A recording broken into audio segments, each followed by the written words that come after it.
So, with all the stories of the cannibals of the hills and all the different legends of the giants or the Sasquatches or the Bigfoot like creatures, and being a person that spends not as much time as I used to, but I used to be a forest person. I just love the woods. I would get lost in the woods to find myself.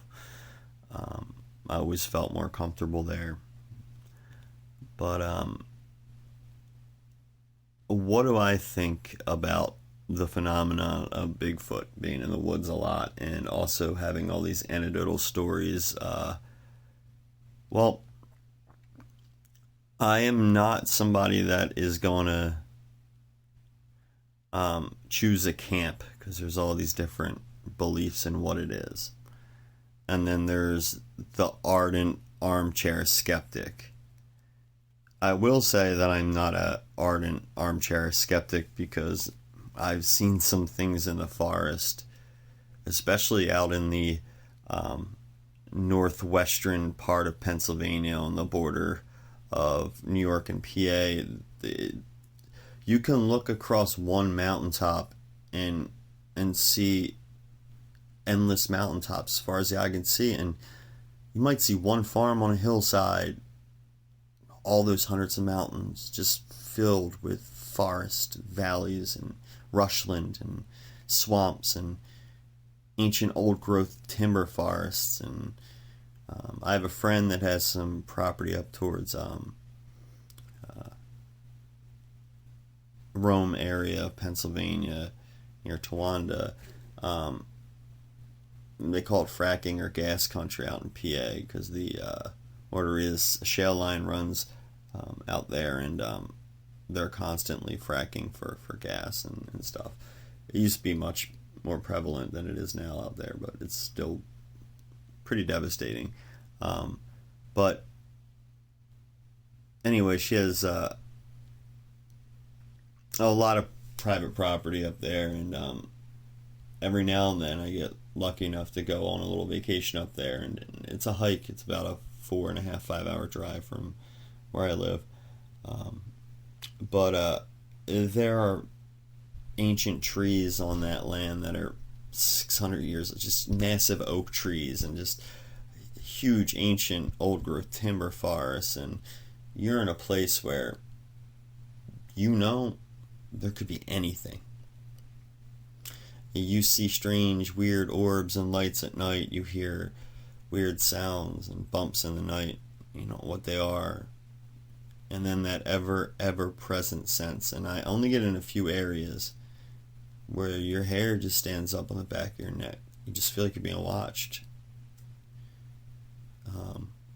It's uncomfortable. And I get that feeling in even places that I'm really familiar with. Like a lot of my collection, previous videos surrounds the penny pack. I even wrote a book. It's non-fiction, but it's fiction. Like all the historical references in it are real, but the actual story it's fiction. But I did a really bad version of audiobook under there. It's under the title Wishing Pool. I hope to get around to doing a better version of that because it's a pretty good story. But I think if it's a physical animal, that one, it has to have a language. It has to have been intelligent enough to choose to avoid human contact. I believe it's a powerful, strong master of its environment. I believe its language could have evolved in such a way that they were trying to be so stealth, so quiet, secretive, that they advanced areas of their mind that can things that we would call telepathy. They can communicate to each other through their minds, through a different energy.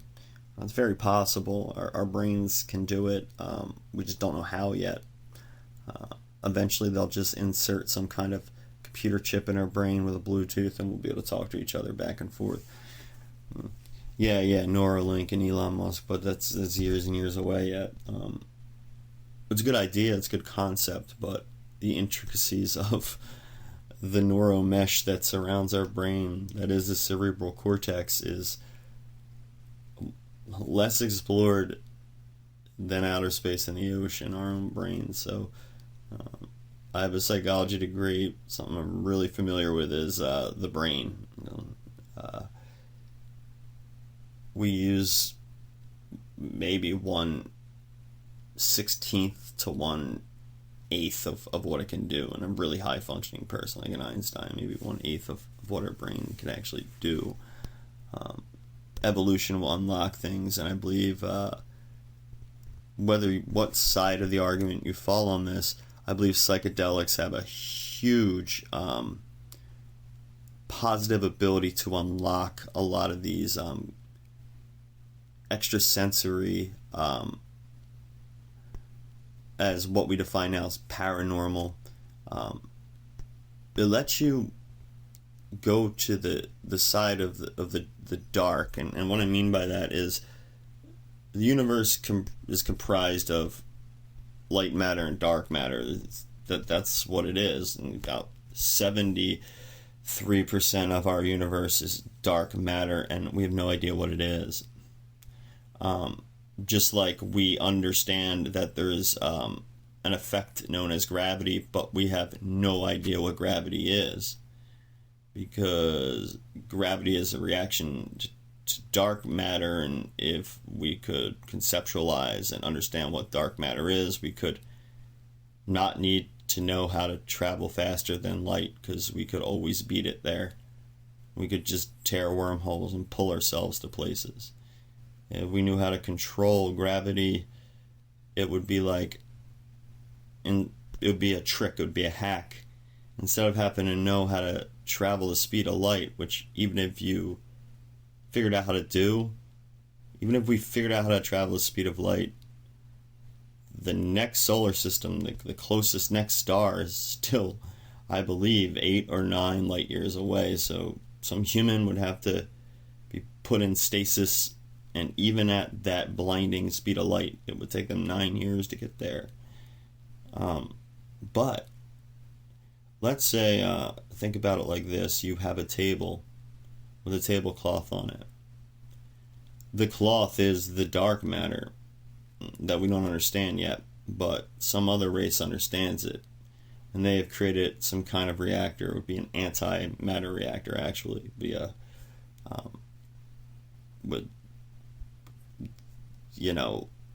quantum mechanics would dictate that it's antimatter reactor, that it could, think about it as like a magnet, like a metal with magnet could push back.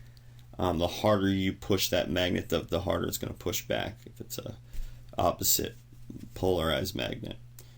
Now think of having the ability, or having a reactor that could do that with anything. Like if you try to push against it, it'll push you back. And you can turn that amplitude up, and you can reverse it and pull it and push it. You can distort all reality that way. So in essence, way out there on the other end of the table, other spot in the solar system, in the universe, let's say, that star that's 9 years away, light years away, we could just point our antimatter reactor at it in some kind of vessel with some kind of computer generated coordinates, aim it at where we wanted to go, and we could pull the tablecloth to us, and then let it go and stretch back out, and no one would ever know, because it's happening all the time.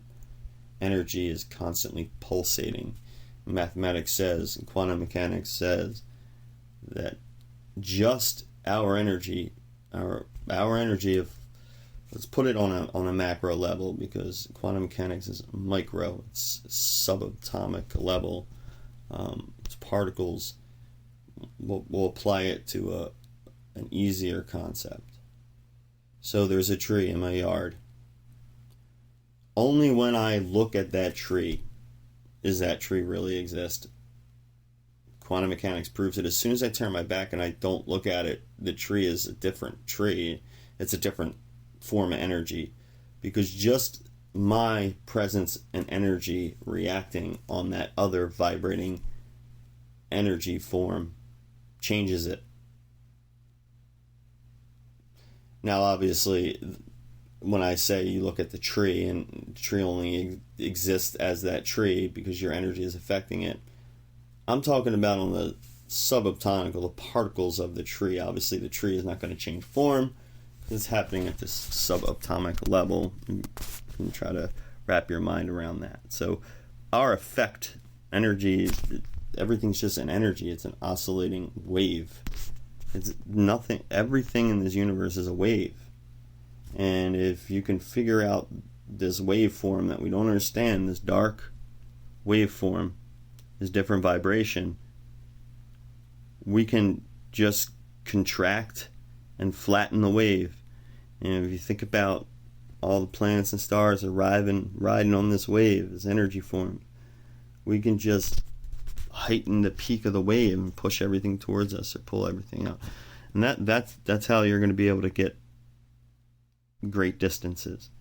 Speed of light is, we don't need to understand how to do that.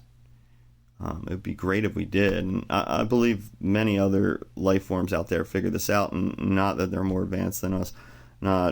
They could be, they could be much older and more advanced on the evolutionary level, and their technologies are more superior, or the materials in which they have access to in their environment affect this energy. So they have a material such as it's the new element they found, element 151 or something like that, nunsuchium or whatever it is.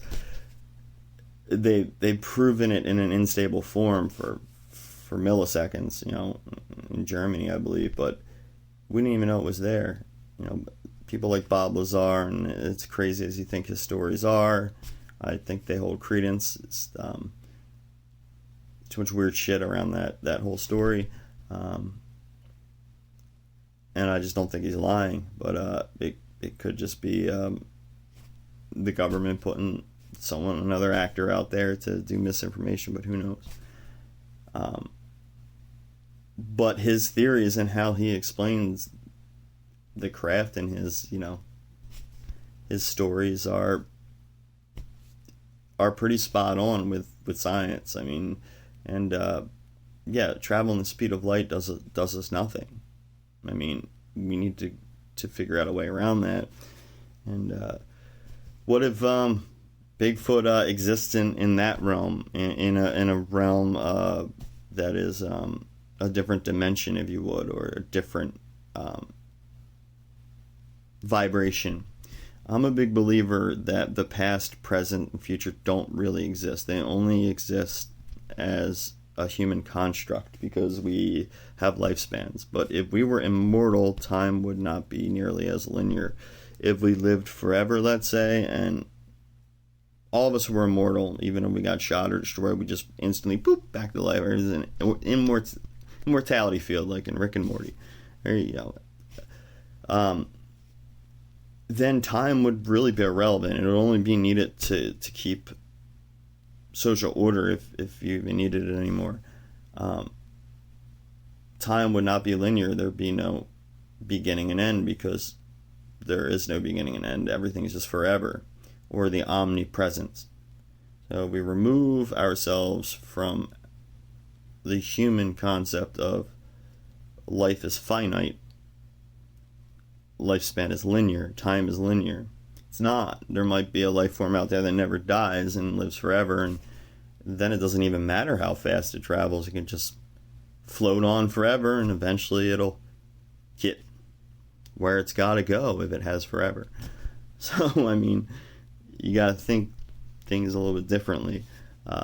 It could be something that the Nepalese, the people of Nepal, the the monks, the Buddhist monks, they call a totem, where it's a thought creature, where the belief of this object is so strong amongst a group of people and so focused or meditated on that it becomes real, it manifests.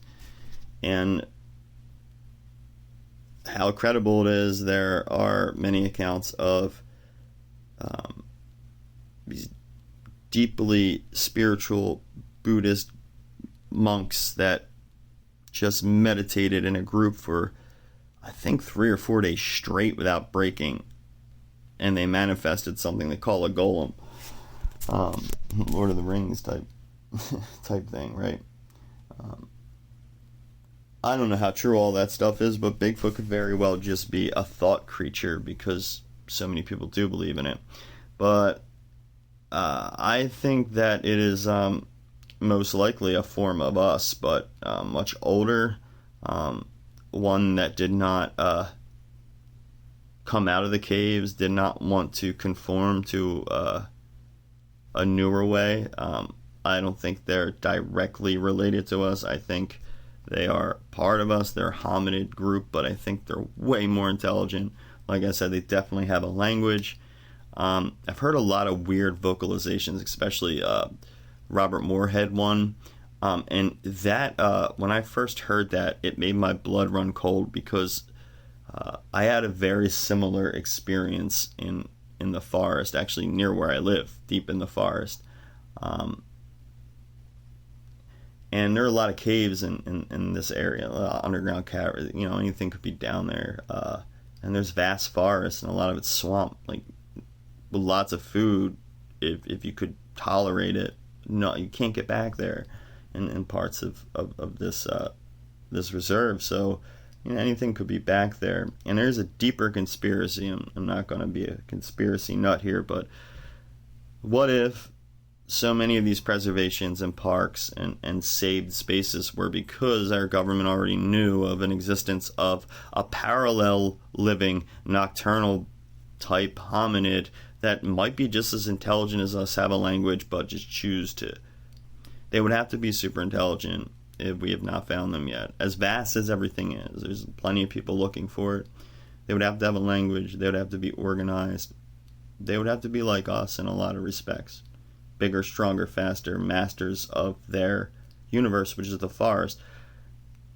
I don't know. There's only a small percentage that is even, you could say, is an expert in the forest.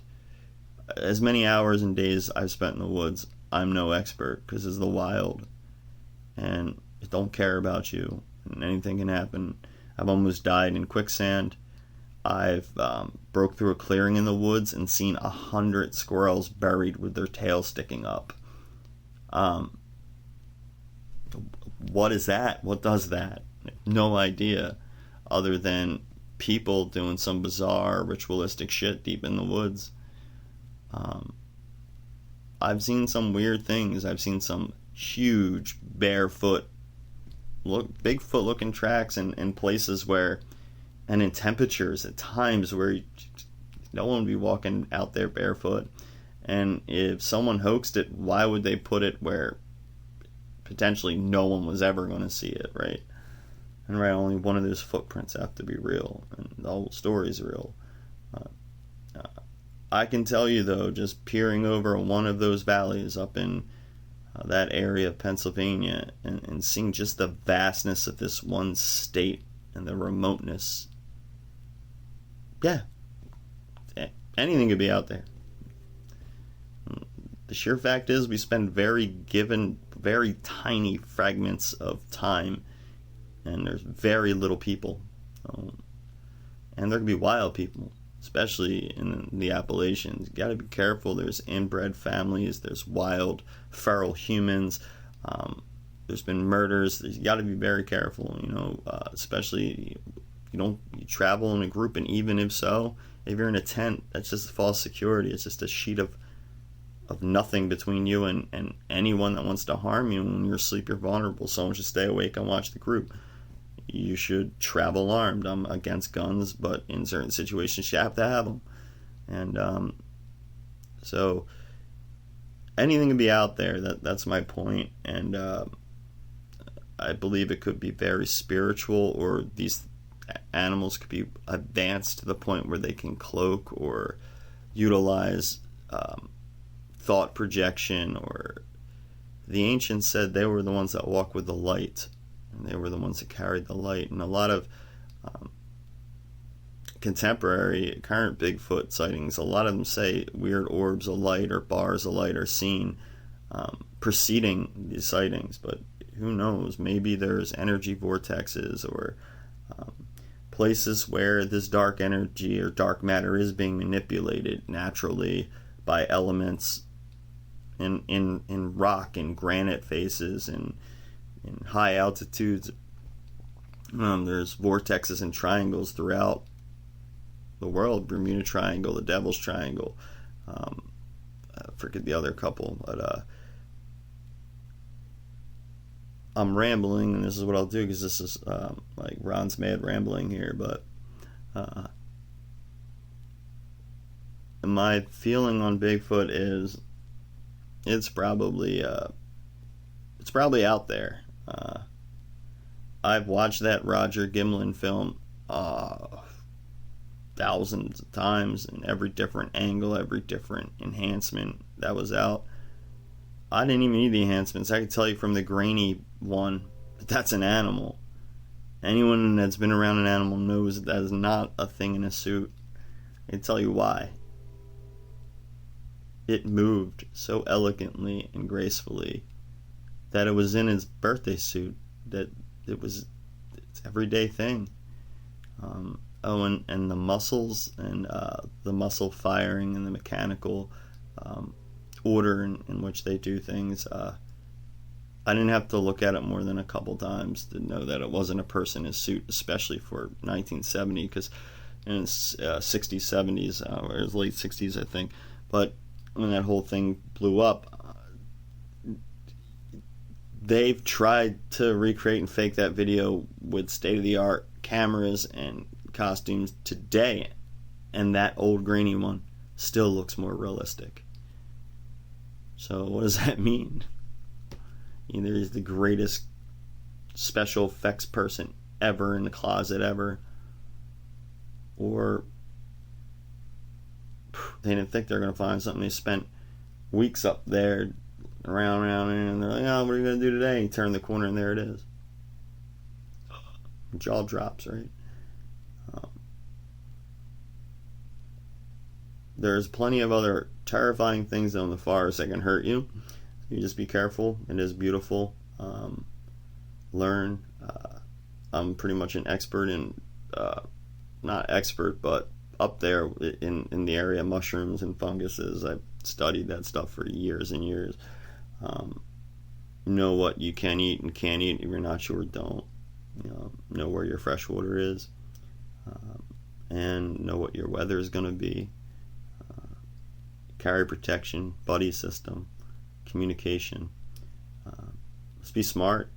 Stay safe if you go out there, and keep exploring. And there are plenty of phenomena out there. Missing 411, people go missing, reappear places after years after they search those places, and they find their bodies, or they find them alive like 6 miles away when they're like 3 years old, and cross barbed wire fences. And there's different patterns in all these cases, like berry bushes, and something points to, without saying it, that it could be these Bigfoot or wild people grabbing people, or some kind of unknown phenomena. Who knows?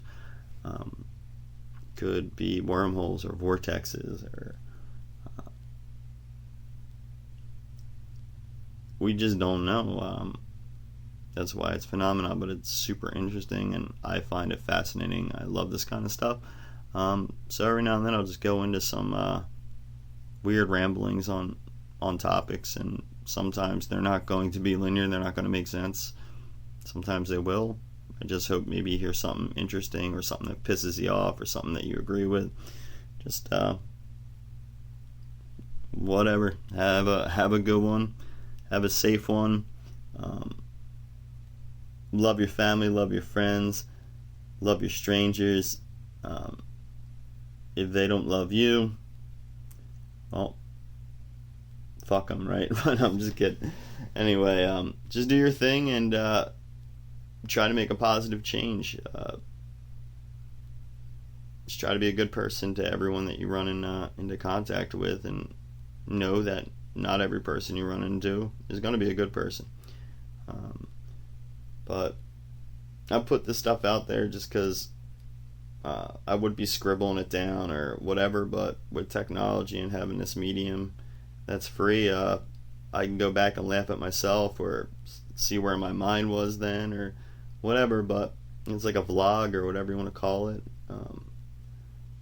Put some interesting artwork up that and photographs and stuff from my personal collection. And that horn blaring from the train horn says that is the end of the video.